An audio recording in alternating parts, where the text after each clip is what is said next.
Nobody cares if you're the managing director of a business at all. How can somebody actually go about like creating a brand for themselves? Like if you had to give them 3 tips that they can just follow, what would that be? But just figure out what you want your life to look like in 10 years. Everyone loves like a good journey story that he started from the bottom. Now we're here, rags to riches. This is something that I love about this country. Like people here really love enjoying their life as much as they can and like experiencing their life. Are you going to be in a van for 12 months? Possibly, on and off. Oh my God.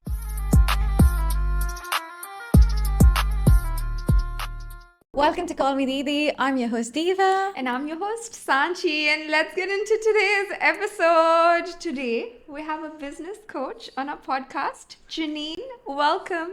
Thank you so much. I'm really looking forward to this. Thank you so much for coming on, Janine. For everybody who doesn't know Janine Vosper is a speaker, author, and founder of Speech Perfect. Since 2007, she has helped professionals and entrepreneurs find their voice, build their confidence, and grow their personal brand to achieve greater business success. Again, thank you for coming on, Janine. Janine also has 2 books, and I'm going to show them to you. Thank you, Sanchi. There you go. They're called Being Unstoppable and Good Girls Do Sell. So today we're going to talk everything about what you need to do as an individual, as a business owner to succeed and challenge your limiting beliefs and storytelling as well. So if you're a young professional or someone who's just starting out a business or you want to work on your self-limiting beliefs, Janine is the person for you. So again, thank you for coming on, Janine. Janine, my first question to you is how are you? But in life? I am exactly in life where I meant to be in life at this age. I have planned every stage, rather than setting goals, planned every 10 years. So by the time I've got to what I am now, at 66, then I am exactly where I want to be. So I'm great. That's amazing. And do you want to share where you're at? Because I know that you mentioned earlier that you're planning to travel a little bit just before we started on the podcast. Can you tell us a bit about like how you've, planned your life out so that now you're able to, I guess, work and travel? I've always wanted to know what my life was going to look like at a certain period of time, whether it was when I had children. How can I fit my work and what I love to do around having children and being a mother? Then when they got a bit older, what can I do next to study and get the next stage? And then worked in corporate as a general manager of sales for a multi-million-dollar business for about 20 years. But while I was there, I was then creating the life I have now, which is having my own business. But we talk about travel. I have traveled around the world and across this country and just love doing it. So I just want to continue doing it more. And something, when I left that corporate position, I did not have any holidays or long service left because I had taken the holidays as they came up and made sure that I was living the life even though I was working in a high pressure job. That is really impressive because I feel like people who are from either Australia or just end up living here for a longer time, this is something that I love about this country. Like people here really love enjoying their life as much as they can and like experiencing their life a lot because like we were talking about this yesterday. They just not work for the sake of working. They work to live. And that's an amazing way to like see life. Not everyone does it, unfortunately. It's a learnt behaviour. But we've got such a beautiful climate and such a casual lifestyle here.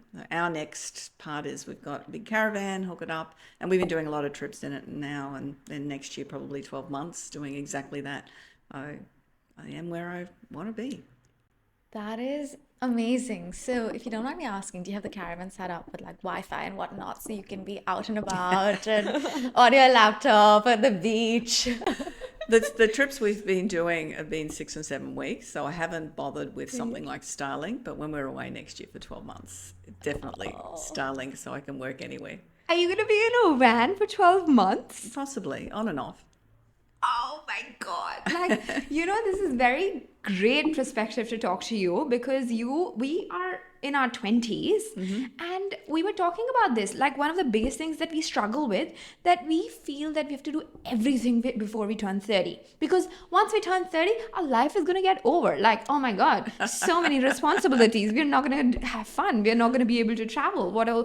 And this pressure gets too much, that you just feel so much that you have to do everything Before 30, it's like a ticking time clock. Oh, 30 is Yeah. coming, 30 is coming, 30 is coming. But this is so refreshing Exactly. to like, It is, and it's really recognizing that it isn't over, and you don't have to do everything. But just figure out what you want your life to look like in 10 years. So what is that? A lot of people say, at your age, at 30 or 40, they don't want to be working full time. They want to be able to just do whatever they like and travel. It's probably not realistic, because that's where boredom and that's not part of human nature. We want to feel valued, and so you still want to be doing something, but what do you want that to look like? And what is that something? And then start the planning process rather than trying to race through. Yeah, I think this is something that I'm definitely working through, because I always thought that, oh, I want to like not work my whole life and just like do less work. But something that I've realized, that I enjoy working and I really enjoy helping people, but I just don't want to work on somebody else's terms. Like, I want to work for myself. I want to start my own thing. I want to start a freedom-based business in which I choose my own hours, and I can work from anywhere I want to, and I can work whenever I want to. I don't have to do something. I should be wanting to do that. And that's a great place to be. And if that's what you want to create, well, then what does that look like? What do you need to do to be able to get there to create that, so that you can live that life? yes. Yeah, and start the planning.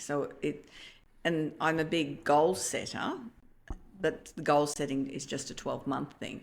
Lifestyle setting is a 10-year. What's that next 10 years going to look like? Now, on that, you obviously have lots of experience, guess planning your own life, but also helping a lot of individuals plan their businesses and their, I guess, professional lives, and how that can work with their goals.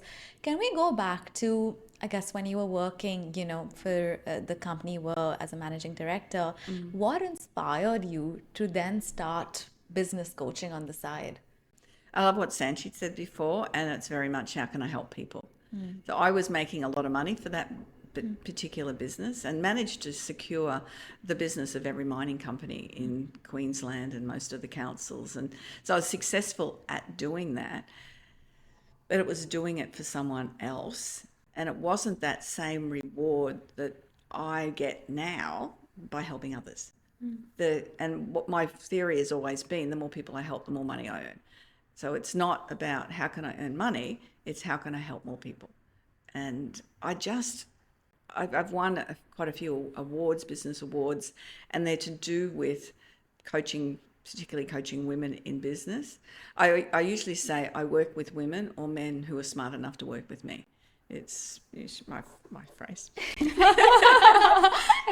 Love that, actually. But it's getting someone else to get that success, or that just in that level of confidence and belief in themselves that they can achieve what I've been talking about. So, like, given that you work with a lot of young professionals, or like people in their early stages of career, what are the common themes in terms of challenges that you see that they face, and then how do you help them through it? A lot of it is about self-belief, and we hear about the glass ceiling and believing that you can achieve something even though there's might be something holding you back. What's very interesting, though, and we were talking about it just before we came on, is about the different generations.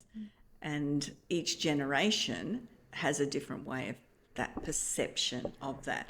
And I believe your generation, Gen Z, has less concerns about not being able to achieve it, but still the concerns about whether that's self-belief within themselves, whether they have enough skills, enough knowledge, or do I need to do more courses?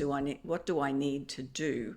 And it's recognizing that you need to build that level of confidence and belief in yourself first, and ensure that you are ready. Really? Probably that's a good word. You are ready to take on whatever you want to take on, but that's got to come from self. Yeah. Yeah. I agree with you.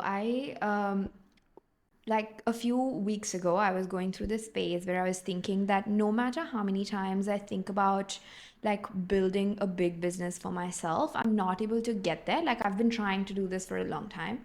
And I was just really feeling bad about it. And then I just thought that I am meant to be an entrepreneur. And what I did in order to make myself believe that I can do this and I'm built for this is take out a paper and I wrote all the businesses that I've started from a very, very young age.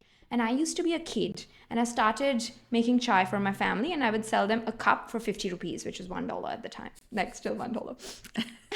And like I was like, I think 5-6 years old when I started that, like very fun. And then people would come to a house like guests and I would make chai for them and I would sell them that for not them, like I would get money from my parents, but I would like write it in my notebook and I would get money from my parents for making chai. So point being that I have been in that mindset from a very, very young age. And then I wrote all the types of businesses that I started since that time. And I realized that podcast and the other business that I was telling you about is my 10th business. So like if I have been in that mindset from a very, very young age that this is what I want to do and I'll eventually get there, like it's a journey. I have to learn a lot of things on the way. Like there's no point doubting myself. Like I'm building the skills in order to have a strong foundation.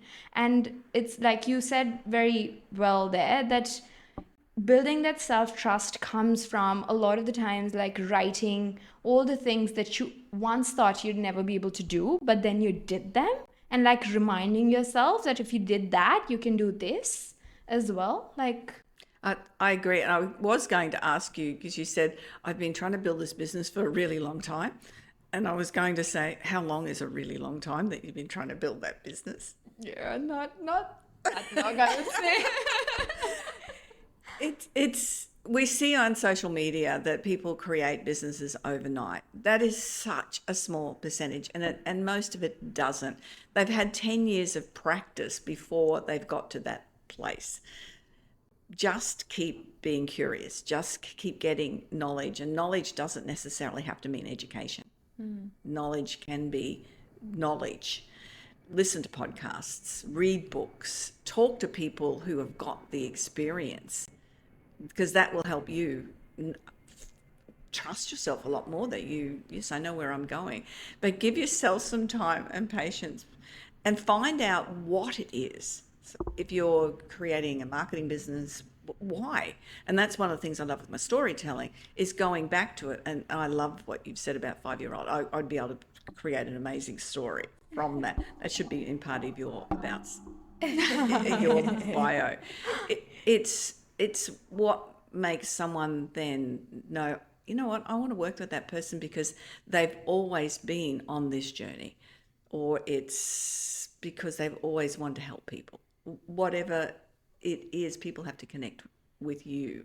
So give yourself a little bit of a break with time and keep building a story. Yeah. Yes. That's interesting, like yeah, I guess you said, it should be part of your bio on LinkedIn, and we'll get into that in a bit. But I guess often you need to also sell yourself as an entrepreneur, as a personal brand. Personal brands are very important. Again, we'll get into that in a second. But I guess for someone like me, right, I'm the kind of person who really struggles with that. I really struggle with selling myself. I rather you see value in who I am than me having to tell you that this is the value I bring. And it's just, it's a journey, and I know that it's important. I know that you have to put yourself out there. You have to tell people, but it's a bit like, I don't need to tell you, like it's I guess an ego thing probably. But do you have any tips for someone like me? And maybe it's also because I'm a woman and women also struggle with this sort of framework. Do you have any tips for people like myself who may have this experience? Women tend to hold back a lot more than men. And has been a lot of studies done with people who have applied for jobs. And women have to have 80% of the criteria before they'll apply for the job, and men will only need 20% before they apply for the job. I'm very much a yes person. Can you do that? Sure, no worries, I can do that. And then figure out how you're going to do that. So that's part of it. But as I said before, I in my book I say this all the time. I've never sold anything to anyone. I just make it very easy for people to buy from me.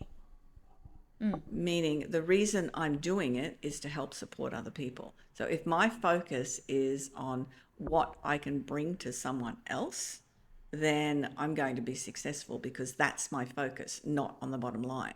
So and then other people talk about you as well.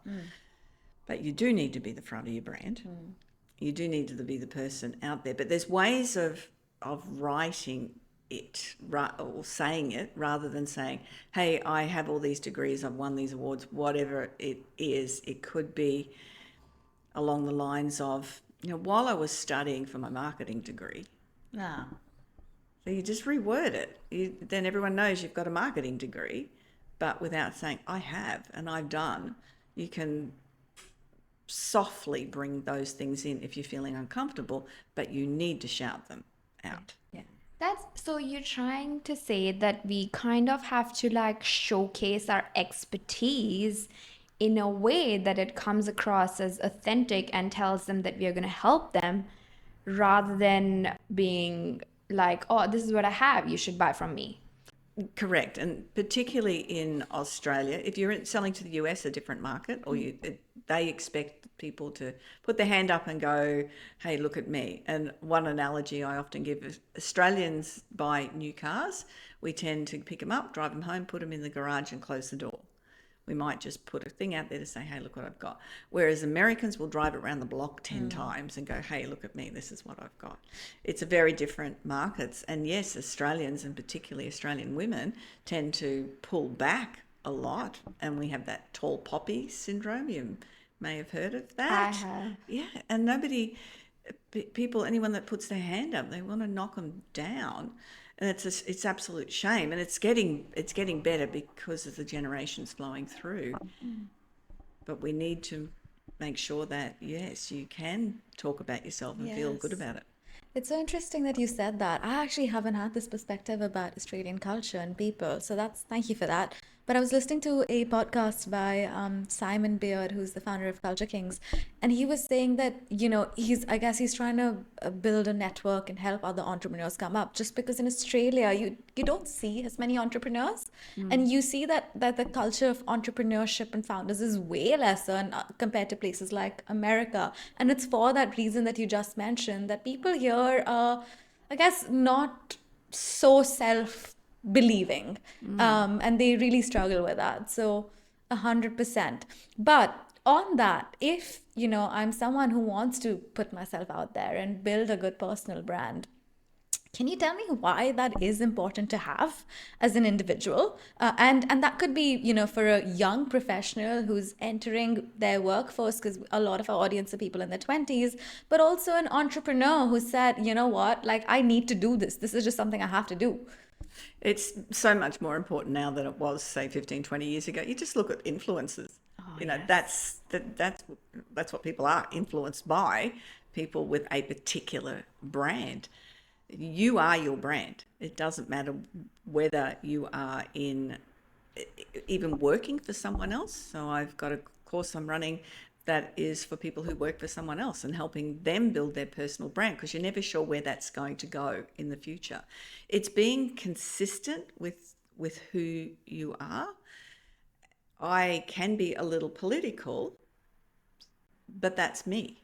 And they've got to know that. That's an expectation. It's not something that I'll back down from, because I teach people to have a voice and be able to speak from their true, authentic self.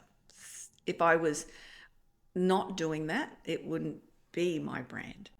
So branding, people often think about colours and logos, but that's not what we're talking about. It's the constant message you're putting out there that is you.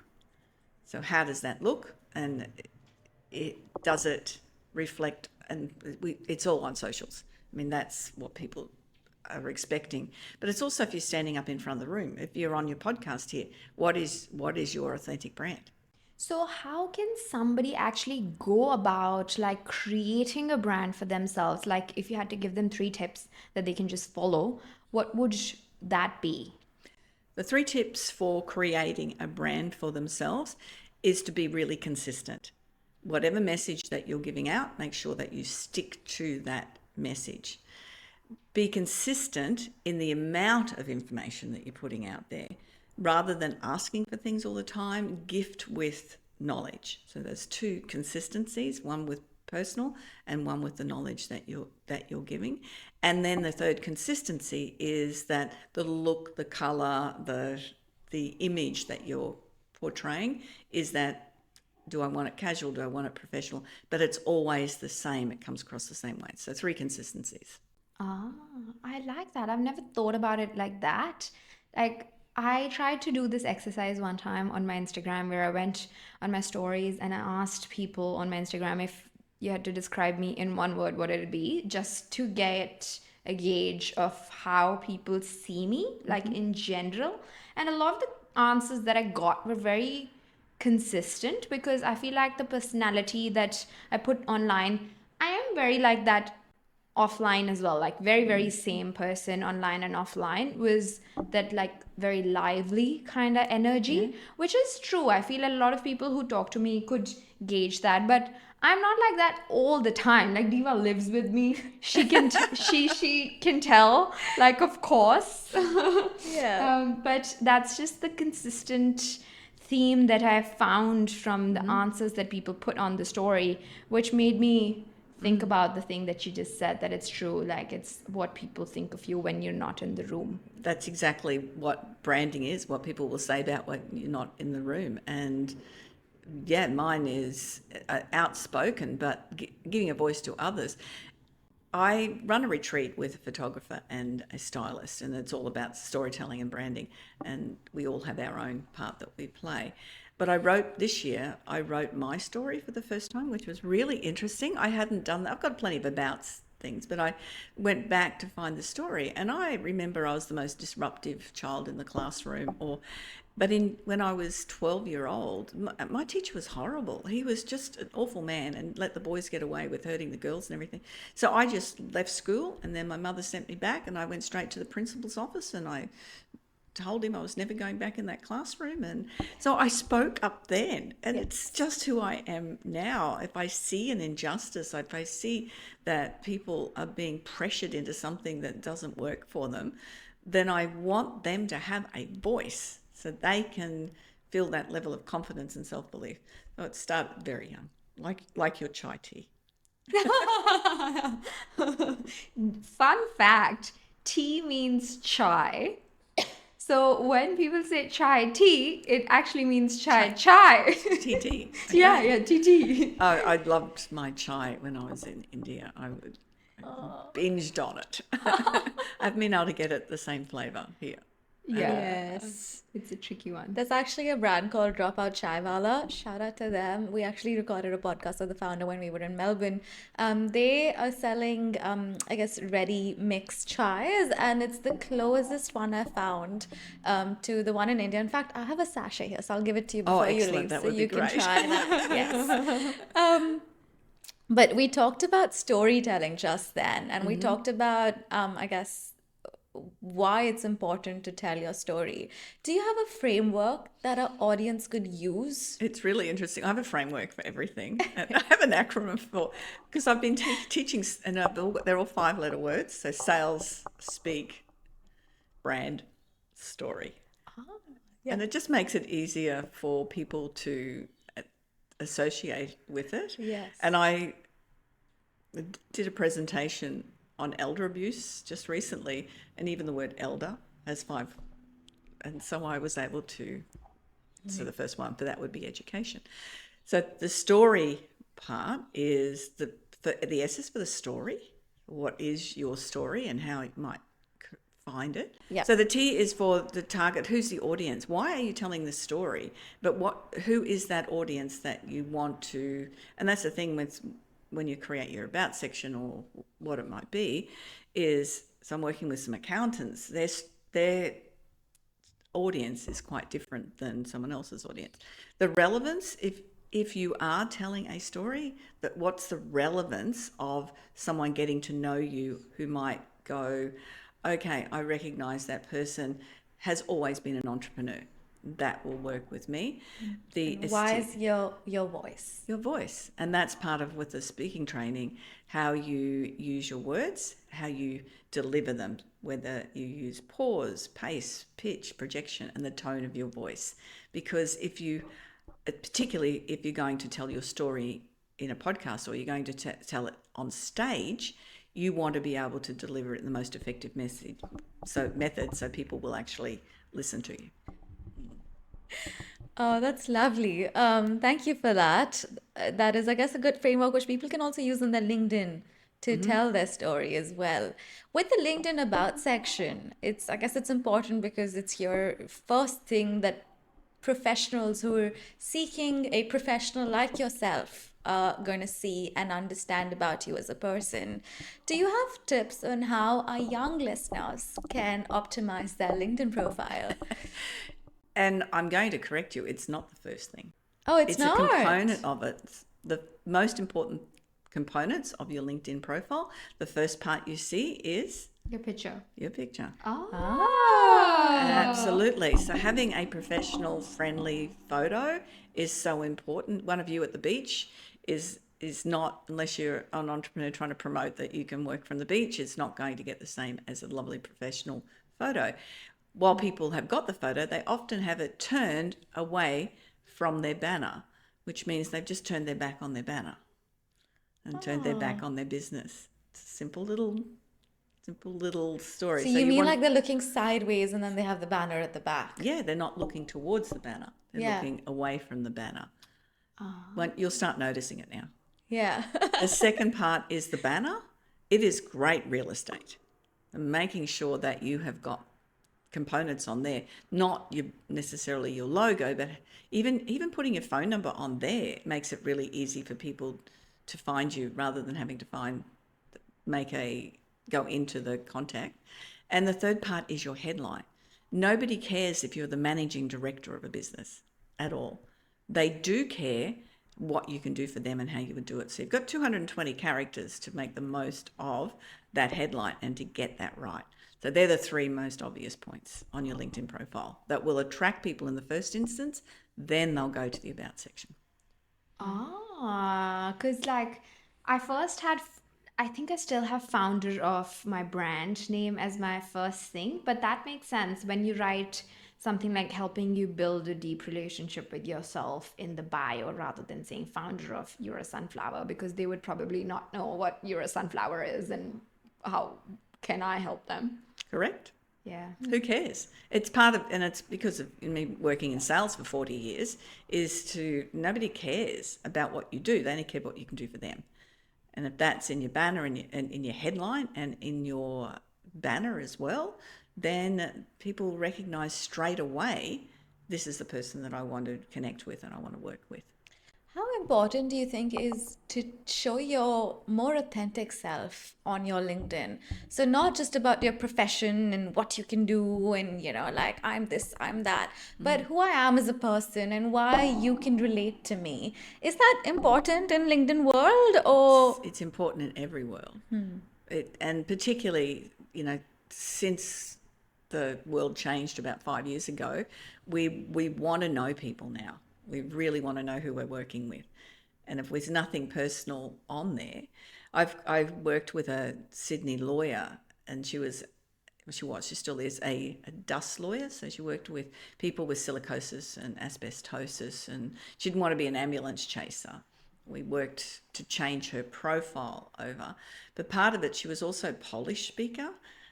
So that we added that because if someone is from Europe, then they just might feel a little bit more comfortable with somebody who is a Polish speaker. I've had others that Mad About Dogs was a personal VA, and that was another component.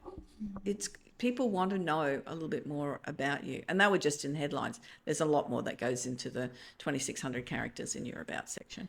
Yeah. So these are the three things that you'd say that a new young professional should be focusing on when they're building their LinkedIn profile. Is that profile photo, banner, and like the like the Headline, which people will see at the first glance. absolutely. And there's a whole lot of other tricks that within your name part, you can change up a little bit. You go back and have a look at mine and you'll go, oh yeah, she's done that.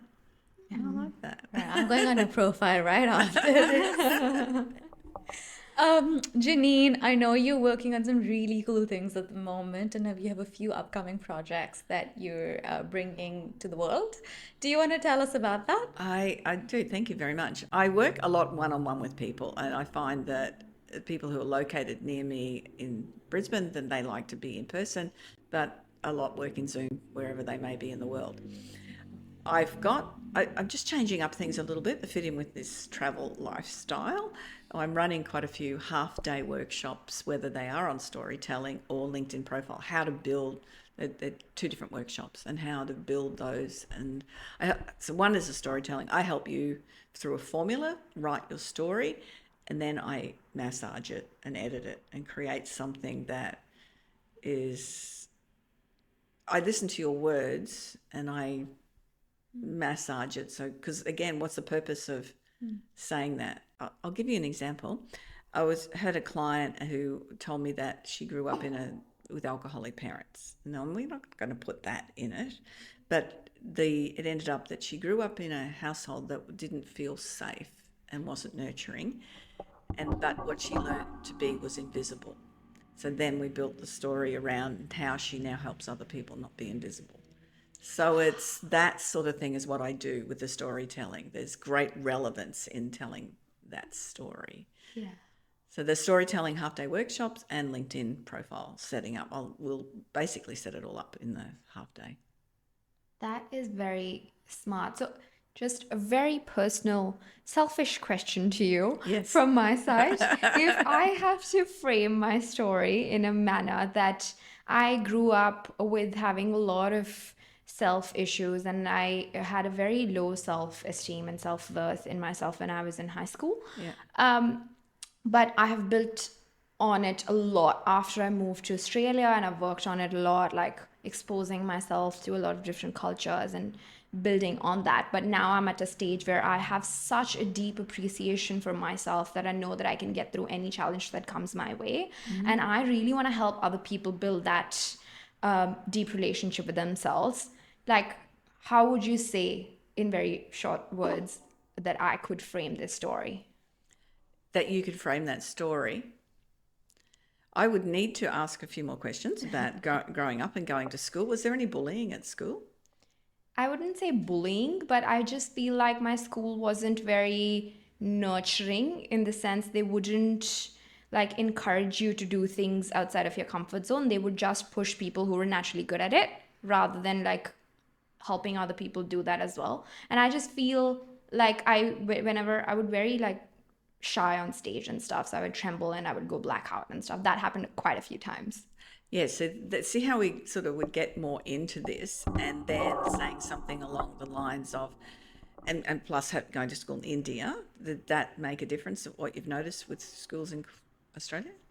Yes, a little bit. I felt like, because I went to a Catholic school and it was it was expected of you to have really good English when you come from a convent school. But my household, nobody spoke English at all. So I used to feel like my English speaking is really bad and I would feel guilty about it because I wasn't supposed to be like that given that I went to a convent school. So that really broke my confidence as well, like when it came to being comfortable speaking in English, I would say. So what you would start with your story is about the level of confidence and belief that you've built within yourself. And then you would go along the lines, and it wasn't as an easy start, recognizing that at school, I would need to sit down and write this out. but that's how you go. I would start today, but then I would go if you had seen me 10 years ago, if you had seen me 15 years ago. So there's a couple of different formulas of writing stories, and one is like that would probably suit you. There's also the hero story. That's a formula. Every single movie is played out with the hero Really? story. It is just about. You look at Rocky. Do you know this the movie Yeah. Rocky? Yeah. So he's down and out, then all of a sudden has opportunity and doesn't believe in himself that he's going to do it. So again, this could work as well. Doesn't believe he could achieve it. Then he gets a mentor, the coach, and then he's in the takes a lot of confidence and self-belief, and eventually gets to the stage where he runs up the stairs and he achieved that. He's in the fight, but he doesn't win, but that doesn't matter, and he gets the girlfriend. And Yes. Everyone loves like a good journey story that he started from the bottom. Now we here, rags to riches. Pursuit of Happiness is a very similar movie. I don't know if you've seen it, but it's which one? Pursuit of Happiness. It's got Will Smith in it. Oh, He's yeah. basically such a beautiful movie. I would highly recommend it. I've But seen it, it's yeah. oh, you've seen it, yeah. It's the same thing, right? Like he's in New York, has a son, is living in, I guess, charity housing, and then he figures it out, and he starts working on Wall Street, and is able to provide for his kid, and it's so, and like you can really tell. Like he relates so deeply to that story because you're cheering for him the whole time. So it's You have a look at most stories, most books, most novels. They're all Yes. written on their family. They usually get though close to the end when it seems successful and something goes wrong, and they've just got to get through that last moment and then live happily ever after type of thing. Yeah, that's So right. yeah, so you could definitely write it out like that, That makes sense. and then leave me with the words. I will. Thank you so much, Janine, for coming on. I have one last question for you before we end the episode. If there was one advice that you had to give to your younger self who was just starting out, what would it be? I think the most important thing is to be curious. I don't think I was curious enough younger, but then I come from a generation where I was married at 20 and had children, by the time I was 24, and but there was always a drive within me. I remember being on a train with a girlfriend, and we had little tiny children. We're going, what are we doing next? What are we doing next?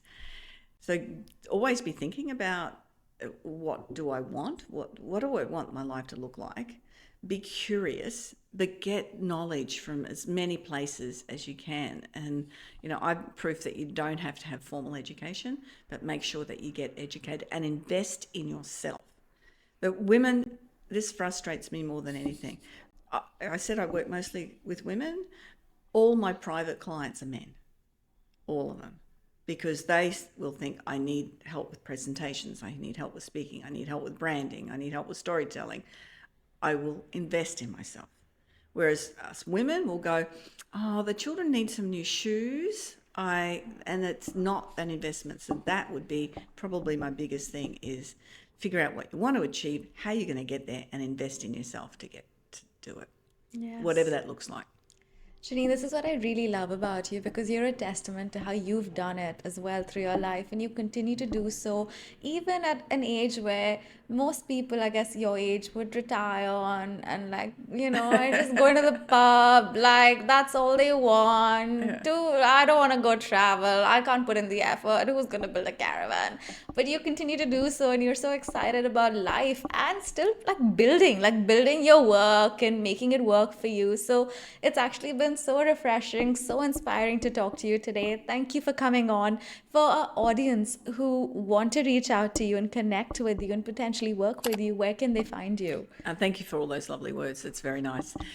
Best place is to go to my website, which is janeenvosper.com. Now, I spell my name, and you'll have it in the show notes, I'm assuming, but JANEEN, Vosper with a V.com, and you can book a free complimentary 30 minutes. So we can have a chat. I can figure out whether I can help you or just give you some words of advice. That's lovely. Thank you so much for coming on, and thank you so much for your time. Most welcome. Thank you. I've enjoyed it. Oh, great. Thank you so much. Bye.